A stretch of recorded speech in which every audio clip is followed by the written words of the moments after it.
right, let us talk about pixel density. So, pixel density represents the amount of pixels we have per inch or particular space on a display. So, a high pixel density means more sharpness and clarity. We have the standard pixel density, which is like the 1x. Then, just as Apple brought more devices with Retina display, we have 2x and 3x devices. This means that we have devices with more pixels per inch.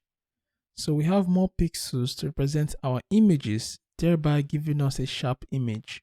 But here is the tricky part. Let's say on a 1x device, I have a 10 by 10 pixel image that is displayed. If I take that same 10 by 10 pixel image to a 2x device, it will appear blurry because it will have to be stretched to fill up all the pixels there. So to show the same size of picture, I will need a 20 by 20 pixel image for the 2x device. And of course, I will need a 30 by 30 px image for the 3x device. At the end, they will all appear in the same size. The only difference is, because of the higher resolutions, you will need a bigger image to fit in all the pixels. So here is the definition from Apple. A standard resolution display has a 1:1 pixel density. So 1 pixel is 1 point. But for a high resolution, you have the scale factor of 2 or 3. So that means you need images with more pixels.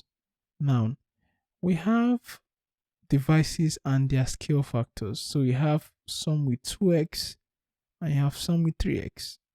So for example, you have some iPads and iPhones with 2x, but you have some newer iPhones like iPhone XS Max that has the 3x.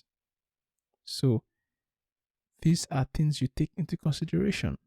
You will see how to use them in the code.